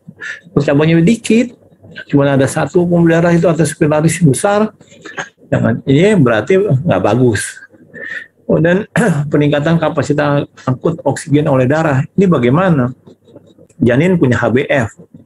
Kemampuan affinity-nya terhadap oksigen lebih tinggi dibanding HB dewasa. Ya. Jadi bagaimana yang menyampaikan oksigen dari ibu yang HB-nya 6, HB-nya 8 kepada janin, agar janin bisa tetap survive. Untung ya Allah maha baik sama kita. Jadi kita janin punya HbF. Jadi ibunya HB-nya 8, HB-nya 10, janinnya bisa mencapai 3 kilo. Tetapi ingat, ada sel yang sudah terpapar dengan hipoksia. Jadi ini hati-hati, karena nanti saya baca lagi teman-teman tentang dampak hipoksia terhadap jangka panjang gangguan perilaku, kemudian disease secara schizofren segala macam. Itu kita nggak bahas itu. Nah, kalau ini lewat, kita masuk ke fase dekompensasi. Ini fase terminal, ya. Tadi sinusoidal, air ketuban udah di bawah 2, ya, single pocketnya. Kemudian ini udah CPR-nya udah di bawah 1 semua, apalagi udah ada absen atau reverse in diastolic flow. Jadi janin sudah masuk fase hipoksia, asidosis, sampai asidosisnya bisa respiratorik atau metabolik. Nanti kita lihat base excess-nya berapa, kemudian analisa gas darah arteri umbilikalis, jangan vena umbilikalis ya, nanti kalau ngambil darah jadi ambil arteri yang udah kecil. Ya. Kemudian lihat CTG-nya ini, kalau udah agonal ini udah pasti merah, ini zona merah atau kategori 3. Nah di sini ini bisa juga muncul karena dia reaktivitas DJJ berkurang. Nah di sini kalau dia muncul berarti dia udah merah nih sekarang. Di sini kategori 2, kategorinya dibagi, selama variabilitasnya masih bagus dia masih kategori 2 yang kuning ya. Walaupun misalnya tahikardi, kan kalau tahikardi udah pasti masuk kedua kan, tahikardi, bradikardi itu masuk kedua, tinggal lihat variabilitasnya di bawah 5 pindah dia ya. Jadi hati-hati ya, hati-hati. Sekarang baca CTG mesti betul-betul dinikmati bacanya. Nah ini yang tadi saya bilang. Jadi ini tahun 2021 nih. Jadi si Anthony Vinzelus yang bikin buku evidence based pada maternal ini, timing intrapartum management based on the evolution and duration of fetal heart rate. Jadi dia ini kan ditelitinya pada intrapartum dulu, karena itu paling bahaya. Jadi kategori 1 ini lihat frekuensi dasar normal 110 sampai 160, variabilitas normal 5 sampai 25, boleh 6, boleh 7, boleh 12, boleh berapa. Kemudian ada akselerasi. Kalau tidak ada akselerasi, bangunin bayinya pakai belnya harus vibroakustik yang 30 desibel, dep. Wah, muncul akselerasi. Kalau nggak punya bel itu, goyangin aja kayak saya di RSPAD, saya nggak punya. Kepala bayi saya pegang, perut ibu, badan bayi saya pegang, Bu, saya goyangin ya, jangan kaget, guduk. Dah 3 atau 4 kali, tak. Kita lihat akselerasi nggak? Oh, akselerasi bagus, berarti tadi tidur. Tapi udah digoyang-goyang tetap aja nggak ada akselerasi, pindah ke kuning. Ya, loss of fetal heart acceleration. Bunyi variabilitas masih normal. Nanti 2 minggu lagi ada contoh kasus pasien saya di RSPAD itu, akselerasinya hilang, tapi variabilitasnya masih bagus.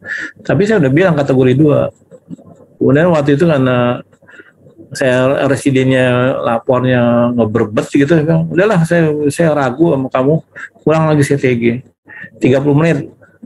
Begitu diulang makin jelek, ya pindah dari kuning ke arah merah. Jadi waktu itu langsung disesar, karena pasien saya udah tahu nggak ada patologi pada USG-nya, langsung sesar. Tapi kalau pasien baru kategori 2 cari sebab. Jadi USG dulu, jangan langsung sesar. Bisa-bisa tadi anencephalus atau alobar holoprosencephalus atau mungkin hidrancephalus yang nggak ada otaknya. Gimana mau dilahirin kayak gitu mah? Ya mau jangan disesar kayak gitu, nanti duksi aja. Jadi indikasi sesar pada patologi C3 adalah indikasi obstetri, yang bukan karena kategori 2, kategori 3 di sesar, enggak, karena harus cari sebab gitu ya.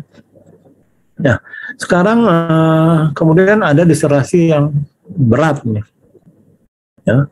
Kemudian ada periode yang tahikardi terus normal lagi, tapi bisa juga terus-terusan aja tahikardi. Nah ini masih kuning. Tetapi begitu variabilitas minimal, ini udah merah semua. Ya, merah ini harus dilahirkan dalam 2 jam. Kalau infartu, yang belum ada jawabannya kalau kehamilan kayak ini gimana? Ya, nanti ya sementara kita pakai manajemen yang ada dulu sekarang. Bagaimana ya? Gitu. Nah jadi tadi udah gambar red zone ini menunjukkan bayi beresiko, tetapi tidak semua, ya, tidak semua bayi yang masuk ke zona merah akan mengalami asidemia atau gangguan atau kerusakan pada saraf pusat. Masih ada positif segala macam. Inilah yang memerlukan penelitian lebih lanjut dan kita mesti ambil USG ada apa seperti itu ya. Jadi jangan otomatis ya, karena ini semua belum ada 100% ya, 90 aja belum sampai seperti itu ya. Dia harus bijak dalam membaca kategori 1, 2, 3, warna hijau, kuning, dan merah. Kaitkan dengan gambar ini, ada apa di depannya. Jadi seluruh janin dari kepala sampai kaki harus kita observasi. USG, saya pernah dapat pasien 32 ya, apa 30 saya lupa tuh. Dok, bayi saya nggak bergerak. Saya kaget, bener nggak bergerak, bener. Di CTG nggak ada gerakannya, 0. Saya USG nggak bergerak tuh bayi, diem aja tapi hidup. Waduh, ini gimana ya, mantaunya kan bingung gitu. Akhirnya saya bilang, Bu, ini saya matengin paru-parunya, nanti ya minggu depan kontrol lagi. Minggu depan sama, nggak ada gerakan, 0. Terus saya nanya ke beberapa teman, sama guru-guru saya belum pernah dapat kayak gitu ya. Gimana nih? Udah lu matengin paru, udah, Bu. Dulu lahirin aja Yud. Di rumah sakit swasta kamu bisa kan, bayi 1000 gram bisa Prof. Ya udah, inform consent. Jadi 31 minggu berapa hari saya sesar, dilahirin. Begitu keluar, bayinya teriak-teriak, joget-joget. Tadi waktu dilahirin tuh keplek tuh bayi, keluar diem aja tuh. Begitu ketemu dokter anaknya, mungkin karena dokter anaknya cantik ya, dia bayinya cowok, jadi dia gembira tuh. Cuma sampai hari ini saya bilang sama ibunya, tolong laporin saya setiap tahun anak ini seperti apa.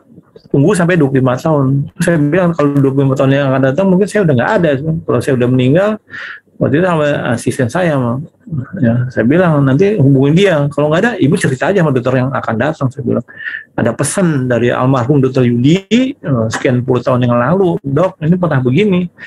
Itu sampai hari ini saya belum tahu jawabannya. Tapi pertumbuhan anaknya bagus. Ya. Saya cari di literatur, bayi nggak bergerak, ketemu juga yang penjelasan yang memuaskan. Ya. Jadi di proprioceptif ini sama di fetal movement center ini ada sesuatu. Ya, jadi suruh bergerak dia nggak bergerak. Tapi setelah dia lahir geraknya bagus, dia bisa jalan sekarang, bisa lari sekarang. Jadi dulu ada apa? Belum ada jawabannya. Ya. Nah, jadi jantung, plasenta itu waktu di dalam kalau dia rusak, ini modal dasarnya rusak ya waktu lahir dia rusak juga. Jadi jangan sampai bayi-bayi kita dengan IGR, jangan sampai kan tadi yang hipotesa Barker itu. Jadi teman-teman tolong buang sifat, Bu nggak apa-apa kecil di dalam, yang penting nanti gede di luar. Enggak, saya lebih suka seksio CPD daripada melahirkan bayi IGR. Dok, saya senang makan dok ini, wah ada diabetes, enggak dok, tapi saya senang makan aja, ini bayi saya udah 4 kilo, ya udah apa-apa. Jadi saya nggak mau bayi saya dikecilin, di bonsai, enggak. Ya, tapi juga kalau bisa semua lahir normal, berat bayi antara 2.700 ke atas sampai di bawah 4 kilo itu bagus. Kalau 4 kilo lebih ya nggak bagus juga ya. Nah, jadi tujuannya kita belajar dasar-dasar, indikasinya apa, dan paham ini alat bantu diagnostik. Kemudian tolong sekarang semua mengukur air ketuban pakai single pocket. Nah, ini standar POGI, nggak pakai AFI. Kalau AFI epidemiologisnya B. Kalau single pocket A mudah, kemudian juga bisa dipakai di gemeli atau di triplet juga bisa. Ya, kalau yang AFI nggak bisa. Memang diajarkan ya di residen SPOG bisa mengukur maksimum vertical pocket atau single deepest pocketnya. Indikasi nah, seperti ini. Jadi deteksi tadi kan ada pertanyaan bagaimana melihatnya ya, yang ada yang di sini ya, ini masuk high risk baik ibunya maupun janin. Kalau kita gagal mencari ini ya bisa berakibat fatal terutama untuk janinnya. Nah, kenapa tadi saya sampaikan yang awal itu dokter umum di SKDI 2012 harus bisa mengukur BPD. Sebetulnya waktu mengukur BPD ada 13 kriteria. Ini adalah isi otak. Jadi dia mesti tahu falx cerebri yang mana, cavum septum yang mana, thalamus mana, bagian depan mana, bagian belakang mana, ventricle lateral mana. Jadi kalau dia bisa dapat yang 13 parameter, otak janinnya normal. Nah, jadi fetal movement center, reticular activating center, cardio regulatory center, dan respiratory center ini normal. Dari mana ya gambaran normal? Apakah pasti? Ya enggak sih.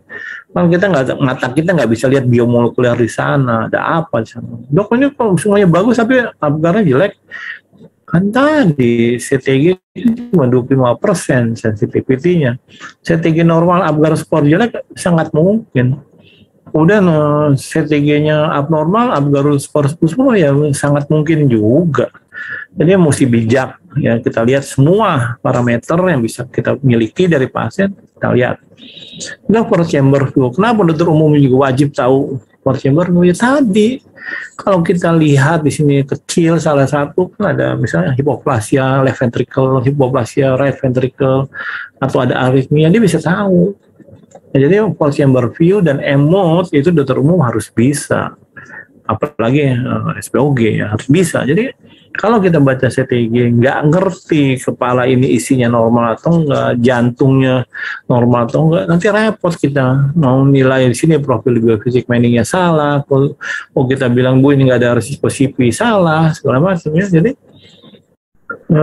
semua teman-teman yang mau melakukan CTG tolong harus punya data USG. Bidan, perawat, rujuk ke dokter umum bisa, karena dia juga ini termasuk kompetensinya, atau ke spesialis, silahkan aja. Teman-teman yang spesialis harus bisa menjawab ini semua, jadi nggak boleh enggak. Nah, ini antenatal di Inggris 2011. 2012 ada perbaikan sedikit, tapi tetap aja mirip-mirip.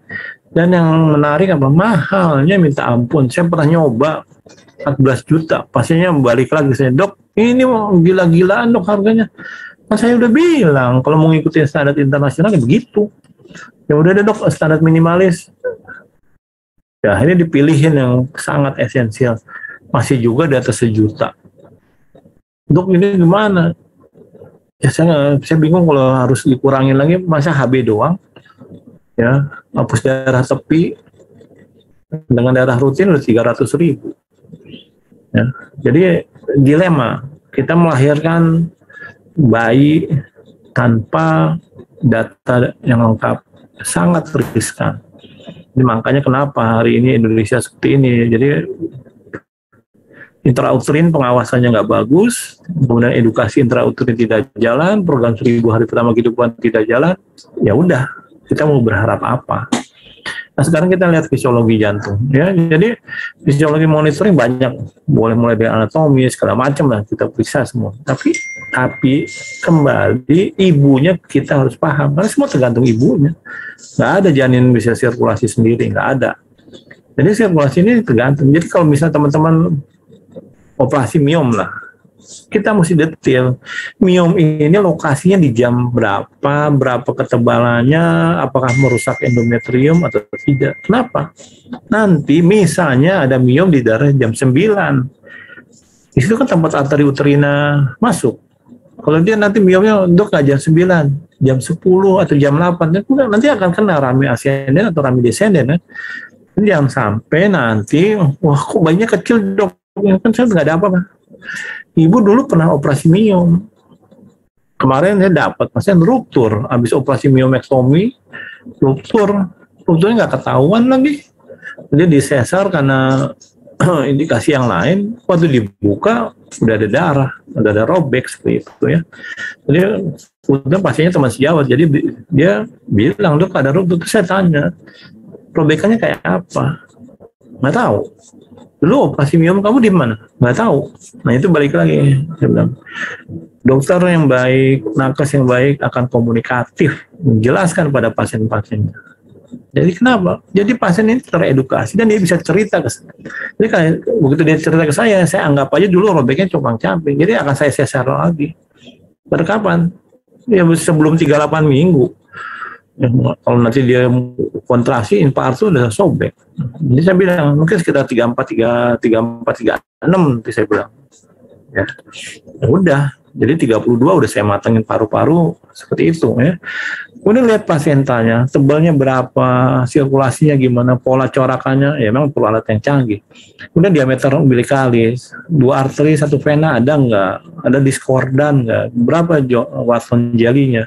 Berapa di sini MAP-nya? Berapa velositasnya pada PI-nya berapa? Jadi memang untuk antenatal yang baik itu nggak mudah, bukan nggak murah ya, saya bilang nggak mudah. Soal uang bisa dicari, tapi soal mudah atau tidak mudah tergantung kita. Seberapa banyak kita mau berkorban sama pasien untuk belajar agar antenatal kita berkualitas. Dan untuk antenatal yang baik, yang saya alami minimal 30 menit. Tadi 15 menit USG, 15 menit ya, diskusi. Kalau tambah CTG jadi 1 jam. Jadi nggak bisa kalau pasien kita 100, mau bagus, nggak mungkin. Ya, nggak mungkin. Kita 30 menit kali 100 berapa? Nggak pulang-pulang kita dari rumah sakit. Makanya batasi. Saya batasi pasien-pasien saya. Saya dimarahin terus sama pasien. Oh, kita untuk ketemu dokter masa perlu 3 bulan? Dari saya tes spek positif, sekarang bayi saya udah bergerak. Ibu kan ada dokter lain, saya bilang. Ya, saya mau dokter Yudi. Ya, saya mau maaf, saya bilang, saya manusia biasa. Saya bukan manusia super yang bisa periksa ibu cuma 2 menit. Enggak. Jadi bayi ini mesti dinilai semua. Jadi yang penting adalah jarak waktu. Ya, kapan, berapa menit, berapa detik. Kan dia kecepatan aliran darah arteri-arterinya 500 cc per menit. Pada aterm, 500 sampai 600. Hitung aja tuh berapa detik dia sampai ya. Nah, kemudian bunyi jantung dikontrol sama siapa? Sangat kompleks ya. Ada SA node yang di dalamnya itu ada tadi little brain of the heart, kemudian ada sistem simpatis, parasimpatis, simpatis akselerasi, parasimpatis deselerasi, ada reseptor terhadap tekanan, hipotensi atau hipertensi, hipoksia atau tidak hipoksia, gimana saraf pusatnya ini kita lihat. Ini hormon nggak bisa dilihat pakai USG, hanya yang ya dilihat dari lab. Jadi kita mesti paham gambaran four chamber view. Kita mesti tahu di daerah fossa posterior ada apa. Itu USG semua. Tapi nggak bisa detail. Oh ini mau saraf ini ada itu nggak bisa. Tapi kita lihat daerahnya. Daerahnya bagus, insya Allah kesananya bagus. Nah, khusus untuk regulasi ini yang tadi yang ada. Jadi di SA node ini ada otak, ada sel otak, sel saraf, ya, glia-glia itu yang berkomunikasi dengan medula oblongata, sehingga apa yang terjadi di jantung itu bukan hanya dikontrol oleh medula oblongata melalui misalnya nervus vagus, tetapi juga dia dikontrol oleh dirinya sendiri, yang ada di sini, ya. Jadi ini yang kita sebut bit to bit variation dan atau short term variation. Ini yang nggak bisa dinilai oleh mata kita pada CTG konvensional, nggak bisa. Makanya sensitivity CTG konvensional kan cuma 25%. WHO bilang nggak ada gunanya, ya. Mendingan nabung dulu, beli yang computerized. Selama menabung kita pakai Lenek, nah itu pakai Doppler seperti itu, ya. Nah, jadi Prof. Dede, ya, Dede Kusmana itu bikin buku menuju kolbu yang salim. Jadi kolbu yang salim itu di sini nih. Berarti hati yang sehat, memiliki kesempurnaan serta kekuatan melakukan yang menjadi tugas dan fungsinya sesuai maksud penciptaan manusia di dunia. Ini Al-Baqarah 30 penciptaan manusia. Jadi sesuai tugas. Jadi kalau bidan tugasnya apa? Dokter umum apa? SPOG apa? SPOG konsultan apa? Profesor apa? Ini. Jadi semakin tinggi pendidikan kita, semakin besar tanggung jawab kita dan semakin panjang hisapnya. Jadi di dalam jantung ini yang lihat warna kuning itu adalah otak. Yang otak fungsi luhur di sini, bukan berpikir, berhitung, bukan. Tadi makanya saya bilang kalau nanti kita nyontek atau kita berbuat dosa, yang deg-degan kan jantung. Otak kita mah diem-diem aja. Karena otak ini bilang, gue mau nyeleweng, gue mau nyontek, segala macam. Tapi jantung kita bilang, jangan dong. Nah, tempat keimanan berada di jantung. Ini karena jantung mau punya otak kecil. Yang waktu embrio pada 4 minggu, dialah yang pertama kali berdenyut, menyebarkan semua sel menuju tempatnya masing-masing untuk menjadi organ. Artinya, waktu saat dia bergeser ke sana, atau ke situ, ada komponen saraf yang ikut. Jadi mungkin juga ada otak di ginjal, ada otak di pankreas, ada otak di lutut, segala macam. Kalau kita perhatikan, kalau kita tidur, kan kita nggak bisa ngontrol tubuh kita. Tapi begitu kita bangun, kalau kita tidur kita baik, kita segar bugar kan. Itu artinya ada proses bahwa organ-organ kita berpikir semua. Nggak otomatis kan dia dakuk-dakuk gitu, enggak. Dia ngomong antar sel, komunikasi antar sel. Jadi ada bukunya, saya lupa Prof siapa yang bikin tuh, Prof Subowo ya dari Bandung, Prof Bowo. Itu histologi. Jadi komunikasi antar sel bisa. Jadi sekarang untuk CTG ini konsep sinkronisasi otak jantung dan otak kepala. Makanya BPD harus pinter, kita melihat isi kepala, terutama di bagian belakang, kemudian jantung, four chamber view, dan emot. Itu modal dasar. Jadi kenapa POGI ngotot ya harus bisa USG objin dasar, ya ini. Jadi kalau teman-teman nggak bisa menampilkan four chamber view yang bagus, nggak mau mengukur jantung dengan emot, ya itu tanggung jawab sendiri. Udah pasti ada dosa di situ, udah pasti, karena standarnya standar udah ditentukan oleh organisasi profesi, bukan saya loh, jangan saya dimarahin, tapi saya ngusulin sih. Saya udah sering dimarahin, bikin susah katanya. Tapi enggak, saya mau ngajak kalian masuk surga bareng. Jangan sampai nanti janin ini marah waktu di akhirat. Dr. Yudi masuk surga, kata Tuhan. Terus tiba-tiba Tuhan bilang, maaf Tuhan, saya janin yang dulu dipantau Dr. Yudi salah. Saya nggak setuju Dr. Yudi masuk surga. Tiba-tiba janin yang lain juga angkat tangan. Terus kata Tuhan, ya Dr. Yudi nggak jadi masuk surga, masuk neraka deh. Oh, bisa kejadian seperti itu. Jadi tolong jangan sembarangan menangani janin, jangan. Karena itu semua akan diminta pertanggungjawaban, akan diminta. Nah, ini tadi sudah saya sampaikan. Jadi cardio regulatory center lewat nervus vagus kemudian berkomunikasi dengan otak yang ada di S-anode. Ini dulu saya belum tahu jawabannya kenapa variabilitas itu muncul, siapa yang ngatur. Jadi komponen terpenting dari USG CTG adalah variability dan frekuensi dasar. Ya, dan itu bukan atau dan. Jadi kalau frekuensi dasarnya udah bradikardi, udah pasti masuk kategori merah itu. Atau kuningnya ya merah pada kategori 2 itu. Ya, kalau bradikardi. Tapi kalau begitu variabilitasnya 0, udah pasti ketiga. Merah dan 3. Itu variabilitas 0. Tapi variabilitas di bawah 5, kategori 2, tapi yang merah. Sama-sama harus lahir dalam 2 jam. Kalau partu, kalau lagi hamil saya belum tahu jawabannya, tapi mungkin mirip. Kalau saya lebih baik maju ke depan ya, lebih berpikir 2 langkah di depan. 32 minggu kategori 2 tapi merah. Inform konsen matengin paru lahirin dah. Simpel aja. Tapi kan ada bukti, saya cerita dulu sama pasien saya sebetulnya. Jadi di sekitar S-anode ini nanti dia ada otak, ada selabut saraf, nah ini lewat right bundle branch, bisa juga yang left, jadi lewat septum interventricular. Jadi kalau di sini ada VSD, udah pasti ngaco, ini putus dia. Jadi emotnya bisa abnormal. Belum lagi serabut Purkinje yang di ventricle kiri, ventricle kanan untuk ngurusin ya, saraf di sini. Jadi gambaran four chamber view penting. Jadi dari situ memang cuma sekitar 40% kita bisa deteksi kelainan jantung, karena ada yang lain, LVOT, RVOT. Nah itu tugasnya SPOG lah.